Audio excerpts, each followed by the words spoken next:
To lose weight for the last time, visit myphdweightloss.com. Welcome into today's edition of Just the Truth. Glad to have you join me in the PhD Weight Loss and Nutrition Studio. President Donald Trump is calling for a debate between himself and President Joe Biden ahead of the 2024 general election, saying he's willing to participate anytime, anywhere, any place. What are the odds Joe Biden is going to debate Donald Trump? We'll talk about that in just a moment. House Republicans are giving Hunter Biden a chance to publicly testify on Capitol Hill after he had previously indicated he'd be interested in such an arrangement. The Daily Caller has learned that that invitation has been extended to Hunter Biden.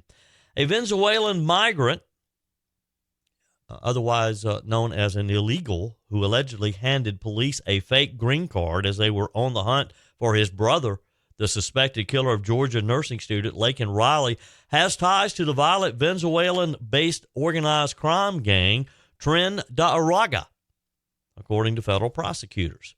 Also, a Democrat senator blocked a floor vote yesterday on a law that would require illegal immigrants who commit violent crimes be detained by ICE in the hope of preventing avoidable attacks and resulting deaths. Why would we need such a law? They're here. They're already breaking the law. Why can't you detain them? Because they're in a country where they have not been invited.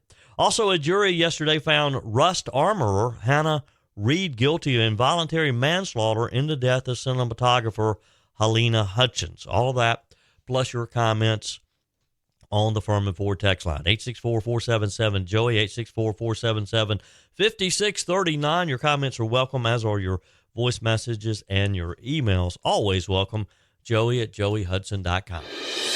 I told you we'd be back. And ye shall know the truth, and the truth shall make you free. It's Joey Hudson. I wanted to name it the Joey Hudson Bill, but, you know, they don't allow you to put names on bills. But I wanted to call it the Joey Hudson Bill because I know that one's been near and dear to you for a number of years. That's how it's done. Let your voice be heard. And the truth shall set you free. Here's Joey Hudson. Fresh off his major win on Super Tuesday, former President Donald Trump is calling for debates between he and Joe Biden. He says he'll show up any time, any place, anywhere. After Tuesday's wins, Trump, the 2024 GOP presumptive nominee now, posted his offer on Truth Social Wednesday afternoon, just hours after former South Carolina Governor Nikki Haley, his last standing Republican opponent, suspended her campaign. In the post, he wrote, "It is important for the good of our country that Joe Biden and I debate issues that are so vital to America and the American people. Therefore, I'm calling for debates anytime, anywhere, any place. The debates can be run by the corrupt DNC or their subsidiary, the Commission on Presidential Debates." He added, "I look forward to receiving a response. Thank you for your attention to this matter." The Biden campaign fired back shortly after Trump's invitation, saying, "I know Donald Trump's thirsty for attention and struggling to expand his appeal beyond the MAGA base, and that's a conversation we'll have at the appropriate time in this cycle. But if he's so desperate to see President Biden in prime time, he doesn't have to wait. He can join the tens of millions of Americans who will tune in to watch the State of the Union tomorrow night. He might even learn a thing or two about bringing people together and actually delivering for the American people." In classic Trump fashion, Trump also on Truth Social yesterday signaled that he would be watching Biden's State of the Union. And listen to this. He says, "I'm pleased to inform you that tomorrow night we'll be doing a live play-by-play of crooked Joe Biden's State of the Union address. I will correct in rapid response any and all inaccurate statements, especially pertaining to the border and his weaponization of the DOJ, FBI, AGs, and district attorneys to go after his political opponent, me," in capital letters, he writes, "something never done before in this country." He went on to add, "We did this once before to tremendous success. Beating all records. It is important for the country to get the truth." Mr. President, you can get the truth right here on Just the Truth. That's what we need. Donald Trump, you need to be on Just the Truth at some point. Now, what do you think Joe Biden is going to be thinking as he is standing there delivering his State of the Union?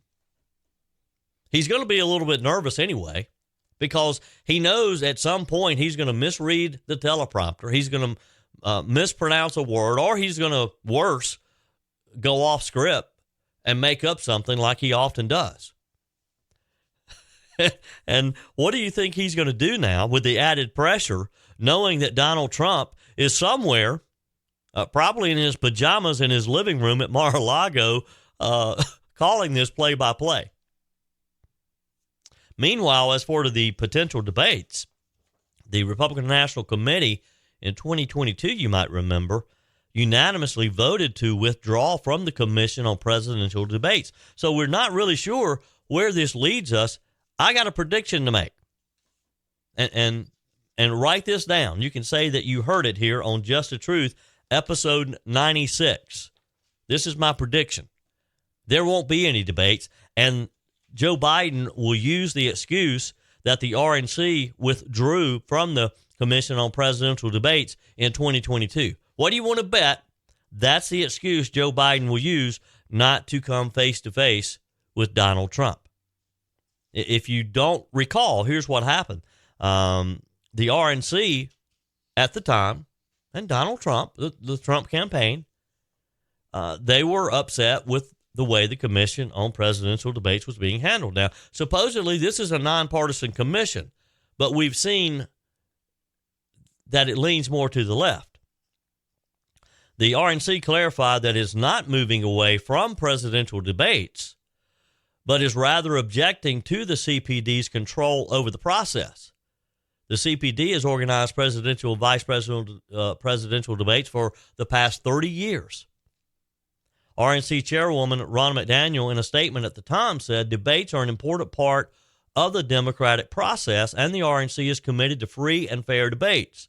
The Commission on Presidential Debates is biased and has refused to enact simple and common sense reforms to help ensure fair debates, including hosting debates before voting begins and selecting moderators who have never worked for candidates on the debate stage.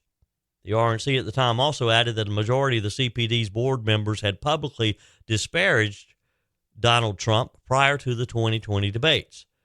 Earlier in the day, White House Press Secretary Karine Jean-Pierre was asked if Biden would in fact debate Trump. She did not have an answer for this one, saying that's something for the campaign to speak to.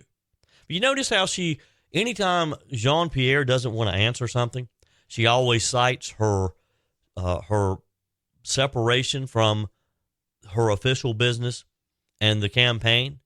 But boy, she doesn't mind standing there at the podium and trashing Donald Trump when it's something that they disagree with. She can get involved in politics then. 864-477-JOEY. Your comments are welcome on the Furman Ford text line. Honestly, tell me what you think will be going through nervous Joe Biden's mind as he's standing there knowing that Donald Trump is offering live commentary on every single word that he mumbles. And he'll be mumbling, I can guarantee you, during his State of the Union. The only good part about this is let's just hope this is his last State of the Union. Love to get your comments on the Furman Ford text line, 864-477-5639. House Republicans are giving Hunter Biden the chance that he asked for to publicly testify on Capitol Hill after he had previously indicated that's what he wanted. Remember all the hubbubaloo when Hunter Biden did not want to go behind closed doors because he said he wanted to do this publicly? Well, it appears he's going to get the chance. First, let me tell you about PhD Weight Loss and Nutrition. Are you ready to lose that excess weight? You know, weather's getting warmer. We're going to want to go out to the lake, to the beaches, by the pool. Maybe you need to get rid of little of that excess weight that you gained during hibernation this winter. No better place to go than PhD Weight Loss and Nutrition, because here's what you need to understand about this great program founded by Dr. Ashley Lucas. If you do PhD Weight Loss and Nutrition this year and you lose that excess weight, next winter you will not gain it back. You won't have to worry about this during hibernation next winter, because this is a lifetime deal. This isn't a fad diet. You're not going to lose the weight and then they just say goodbye. You have lifetime maintenance when you sign up for the PhD Weight Loss and Nutrition Program. I did it over 3 years ago, lost 30 pounds, and I have the tools now to maintain that weight. You can too. Call today, 864-252-4925. Set up your appointment and talk with one of the great coaches at PhD Weight Loss and Nutrition. They have offices in Greenville, Asheville, Charlotte, Lake Norman. And if you're listening to my voice somewhere outside of the area, they can do it virtually as well. 864-252-4925. Go online to myphdweightloss.com. PhD Weight Loss and Nutrition, the official partner of the Clemson Tigers. So the Oversight and Accountability Committee, Chairman James Comer, invited Hunter Biden to testify alongside his former business associates, Devin Archer, Tony Bobulinski, Jason Galanis. This is according to a press release that the Daily Caller published after receiving. The hearing is titled Influence Peddling, Examining Joe Biden's Abuse of Public Office. It's set to occur March the 20th and will seek to examine Joe Biden's involvement in his son's foreign business dealings. A source familiar with the situation told the Daily Caller, given his repeated calls for a public hearing, we fully expect him to appear for a scheduled hearing alongside his former business associates. Now, just to refresh your memory, little history here. The Oversight Committee subpoenaed Hunter Biden back in November. This is their effort to have him attend a closed-door deposition regarding his foreign business dealings. Hunter Biden instead, you may recall, chose to stage a press conference outside of the Capitol on December the 13th. This was the day of the scheduled closed-door deposition. While standing in front of the Capitol, the first son denied that his father ever played any part in his business and noted that he would testify publicly, an offer his lawyer previously suggested to the committee. Hunter Biden also criticized Republicans for bringing an impeachment inquiry against his father. Hunter Biden later agreed to testify behind closed doors, which took place on February 28th, just a couple of weeks ago. Comer said in the press release, evidence obtained in the House of Representatives impeachment inquiry reveals Joe Biden knew about, participated in, and benefited from his family cashing in on the Biden name. Multiple witnesses have testified Joe Biden allowed his family to sell him as the brand around the world to enrich the Biden family. During his February 28th testimony, Hunter Biden said that he did not recall details of his foreign business dealings and meetings at least 29 times. Now, these were meetings that he got paid millions of dollars for, and he doesn't recall the details. Somebody wasted their money if he doesn't even remember what he did for them. What the first son was able to remember, though, is that his father was not involved at all. He's very clear on that. Hunter, in his opening remarks, said, I'm here today to provide the committee with the one uncontestable fact that should end the false premise of this inquiry. I did not involve my father in my business, not while I was a practicing lawyer, not in my investments or transactions, domestic or international, not as a board member, and not as an artist. Never, he said. That's quite a career, isn't it? Practicing lawyer, investments, serving on multinational boards, and now he's an artist. He is a shakedown artist. 864-477-JOEY. Your texts are welcome on the Furman Ford text line. Leave me a quick voice message as well. Joey@joeyhudson.com is where you can send your emails. A Venezuelan migrant who allegedly handed police a fake green card as they were on the hunt for his brother, who is the alleged killer of Georgia nursing student Laken Riley, has ties to the violent Venezuelan-based organized crime gang, Tren de Aragua. This according to federal prosecutors. I got the details here for you. First, let me talk with you about that new vehicle that you're searching for. I mentioned to you earlier that as I was traveling around western North Carolina on Super Tuesday, saw a lot of pickup trucks, A lot of Ford F-150s, 250s. If you're looking for a new vehicle, whether it's a pickup, an SUV, or the family sedan, look no further than Lawrence at Furman Ford. And here's what you're going to get when you deal with this locally owned, family-operated business. You're going to get the attention that you need. Their name is on the sign because their name is on the line with every single transaction. Jim and Matthew Furman, they take that very seriously. They do business the right way. So give them a call, stop by, send them an email. Anytime you contact Furman Ford, you're going to have access to a member of the Furman family. They'll help you navigate some of the great deals they have on their selection of new pre-owned vehicles and service. If you need service on your vehicle, they can help you there too, and you're not going to have to wait weeks to get it done. They service all makes and models, and you do not have to purchase your vehicle from Furman Ford. Find them online at FurmanFord.com, FurmanFord.com, FurmanFord.com.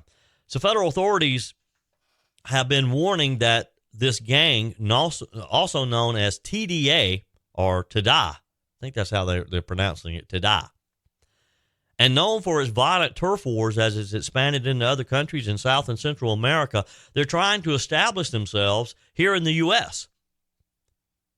Police have already linked them in multiple organized crime activity around the country. Diego Ibarra is also accused of trying to bite a Border Patrol agent in Texas in April of 2023. This is the date of his second alleged illegal entry into the United States. However, only the man he was traveling with was charged in that particular incident. Michael Morrison, an assistant U.S. attorney for the Middle District of Georgia, wrote in a filing in support of prosecutors' motions to hold him without bail. Members of the gang were involved in a high-profile assault on an NYPD officer that made national headlines after video circulated and suspects were released without bail.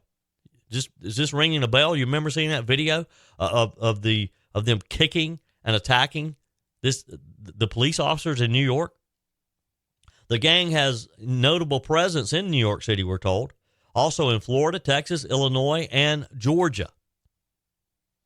Suspicious of his Tada-related tattoos, agents from Homeland Security investigations found social media accounts where Ibarra flashed the gang's hand signals. And that's a big thing with these gangs.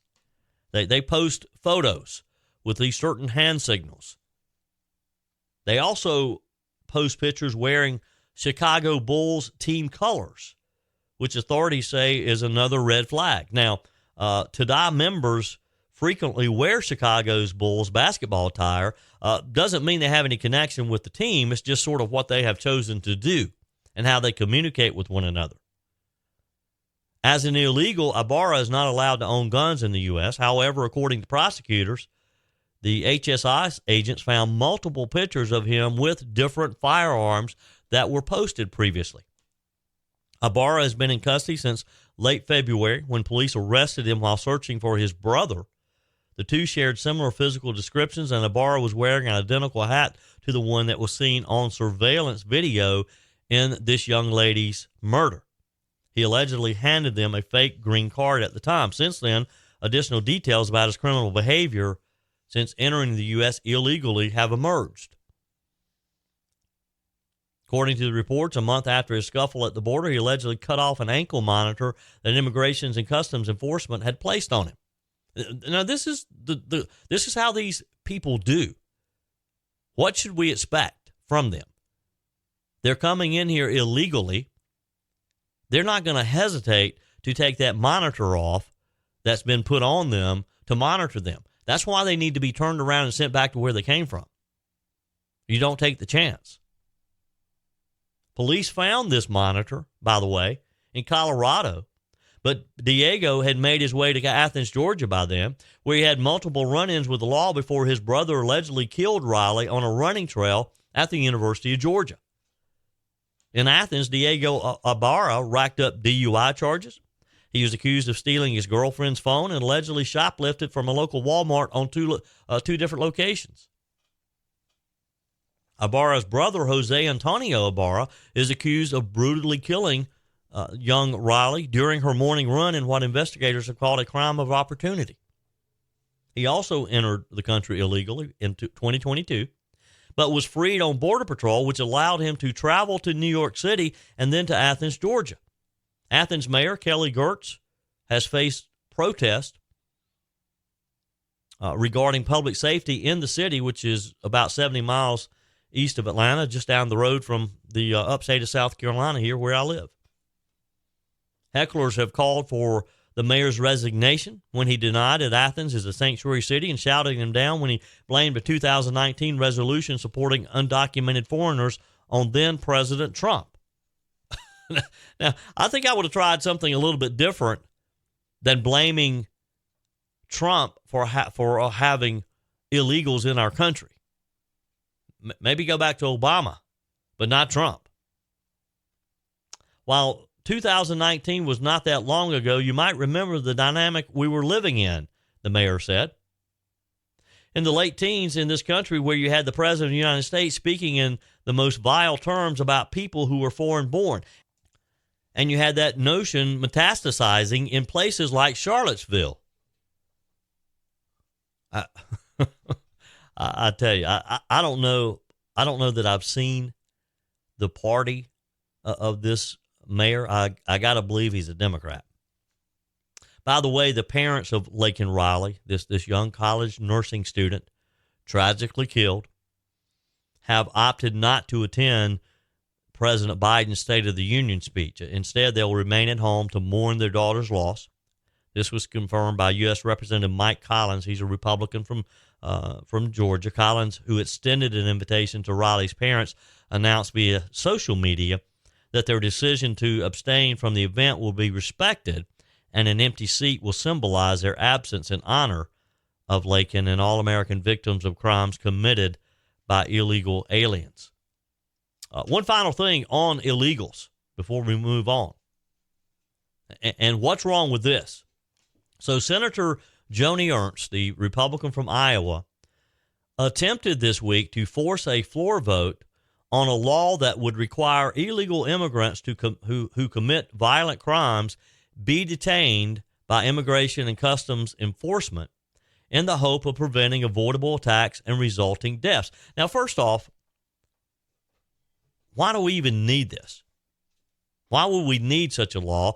Shouldn't we have that authority by the mere fact that they're here illegally anyway?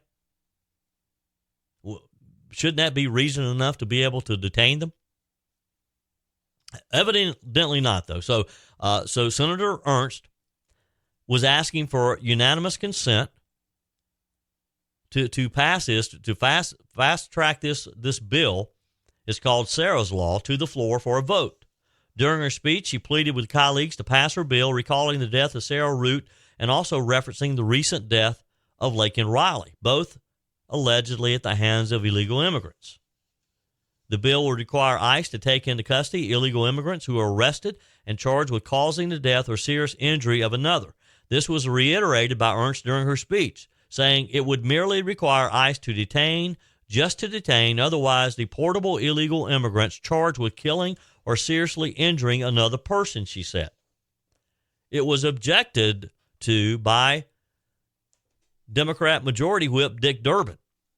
Durbin said the bill would detain victims of trafficking or domestic abuse who were charged with crimes. According to him, the bill would deprive immigrants of the due process that everyone is afforded.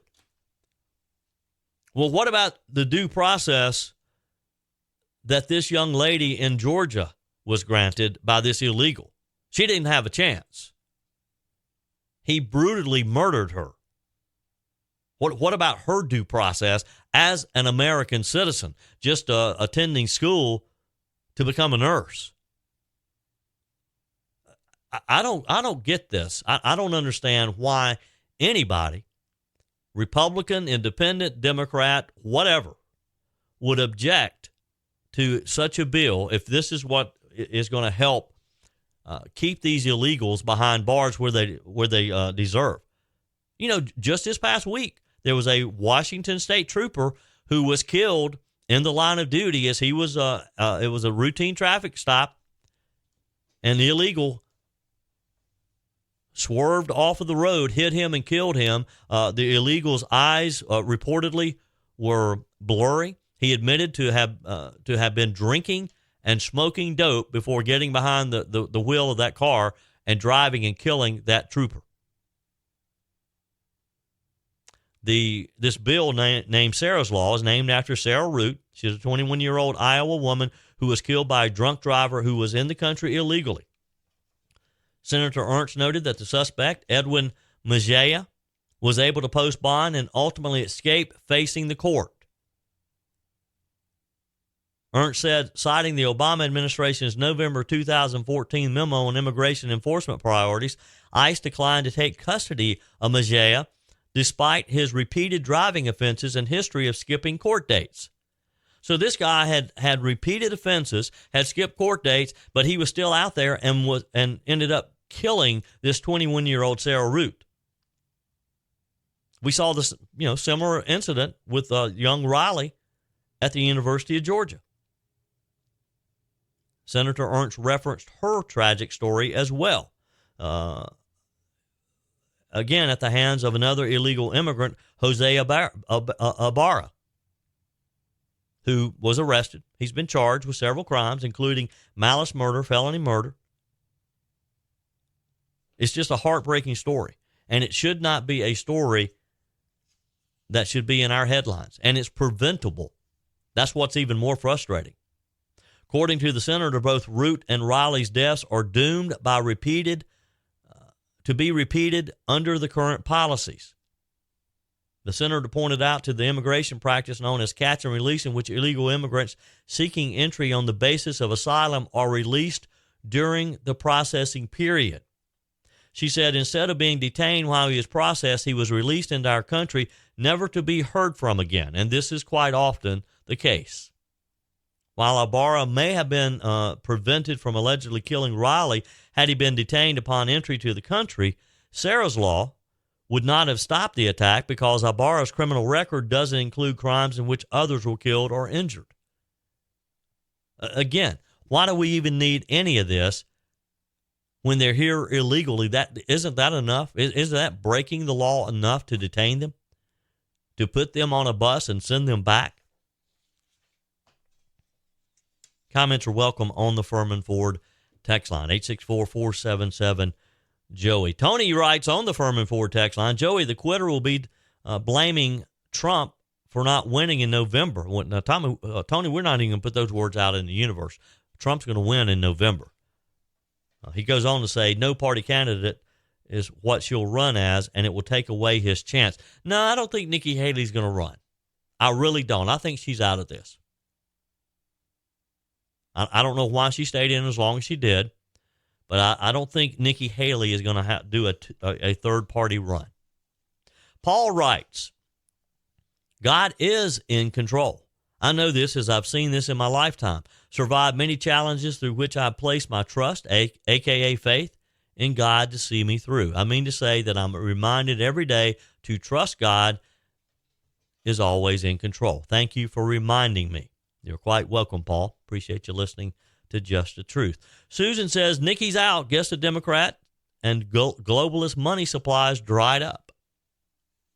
Chris writes on the Furman Ford text line, and this is kind of long, but I think it's worth sharing with you.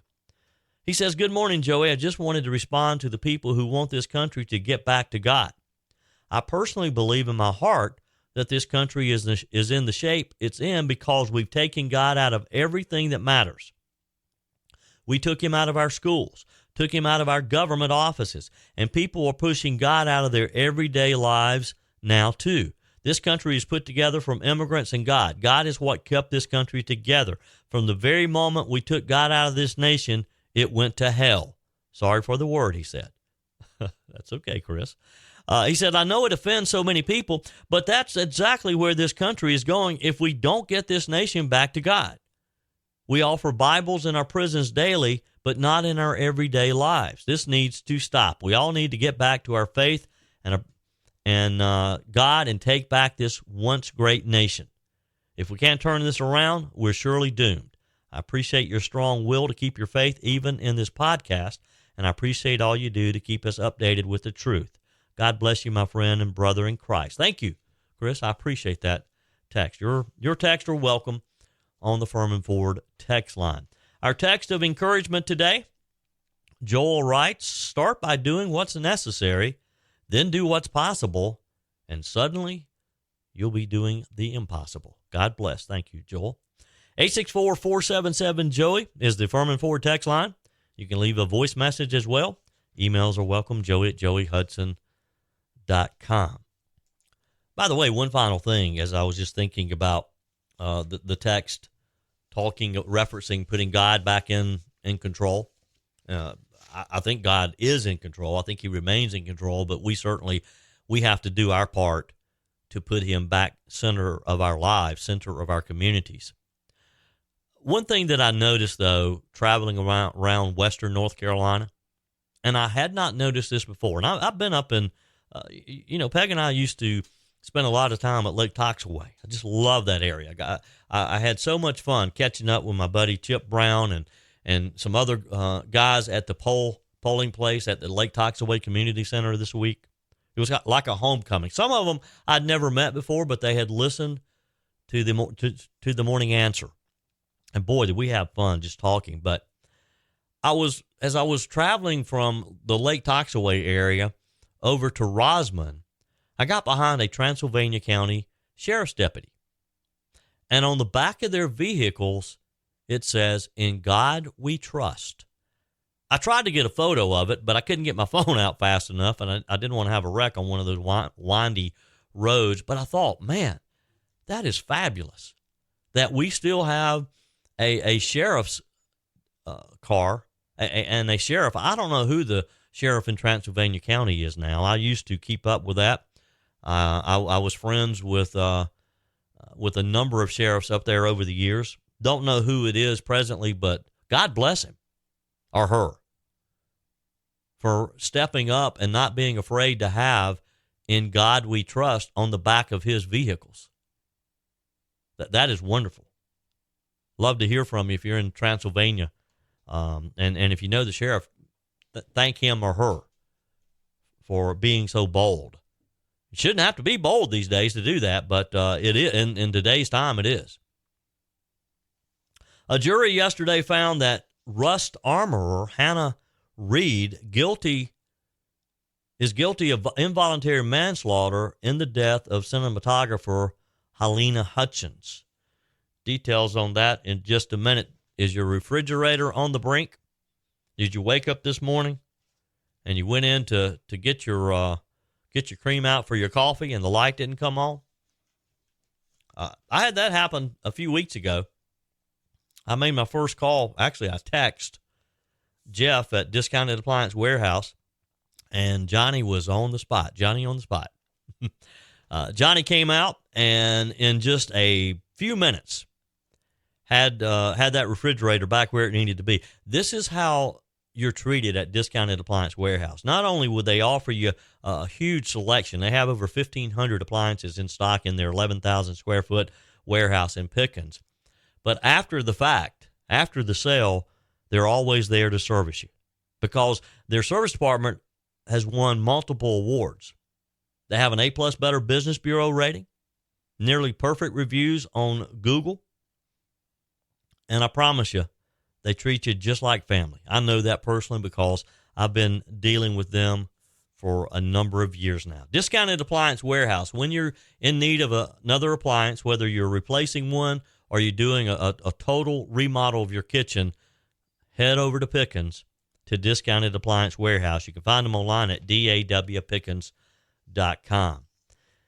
A lot of coverage has taken place over the past couple of years on this tragic accident involving Alec Baldwin, the actor, the armorer who is responsible for the gun. And look, these movie sets, they have somebody to do everything.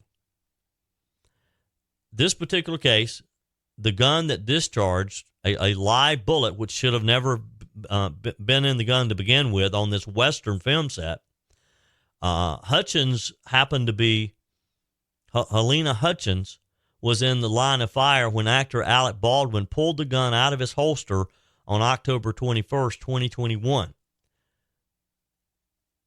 Hannah Reed was also found not guilty of evidence tampering, a charge she received in 2023 after investigators accused her of passing off a bag of cocaine on the day of the fatal set shooting. The jury in the case deliberated for less than 3 hours in the New Mexico courthouse. After the verdict was read, Judge Mary Marlowe Summer ordered Gutierrez Reed to be taken into custody, where she will remain until she's sentenced. She faces up to 18 months in prison and an additional $5,000 fine. The armorer's trial, which began February 21st, saw testimony from weapons experts, the FBI, Santa Fe County authorities, and crew members who witnessed the fatal shooting. The prosecution largely focused on Miss Reed's behavior as an armorer, claiming she didn't do her job correctly. Miss Reed's legal team had told the jury that the prosecution hadn't presented enough evidence to convict of involuntary manslaughter. Jason Bowles, one of the attorneys, said they can't come in here with a straight face and mock us and criticize us and tell you that they've given you enough to convict her beyond a reasonable doubt, because they haven't. Evidently, the jury disagreed with that. The lawyer said whoever put the live round on the set and then Mr. Baldwin in the end going off script and doing what he did, those are outside events outside of Miss Reed's control that she didn't know was going to happen. Hutchins died after being shot by the gun that Baldwin was holding while staging a scene in a small church in Bonanza Creek Ranch in 2021 as they were filming this movie. The jury heard testimony from director Joel Souza, who was shot in the shoulder during the same incident. Hutchins and Souza were working behind the camera to stage a close-up scene when the gun the actor was holding discharged, killing the cinematographer. That's it for today's edition of Just the Truth. Appreciate you joining me in the PhD Weight Loss and Nutrition Studio. To lose weight for the last time, visit myphdweightloss.com. If you haven't joined my mailing list, what are you waiting for? Head over to my website right now. Do it before you forget. JoeyHudson.com. Click on the Connect with Joey button so that you can receive our emails with the most up-to-date news. Also, find me on YouTube. Just search for Joey Hudson. If you can't find me, just send me a quick text and I'll send you a link to the YouTube channel. I put up a couple of videos of some of my conversations with folks around Western North Carolina on Super Tuesday. So you might want to check out, and basically telling me why they're supporting Donald Trump and why they think Donald Trump needs another shot in the Oval Office. So head over to YouTube, search for Joey Hudson, and check those out. Appreciate you spending a few minutes of your day with me today. Keep your comments coming via the Furman Ford text line, 864-477-JOEY. Keep those emails coming as well, joey@joeyhudson.com. We're back again tomorrow, God willing. And remember, folks, he's got this. God's in control.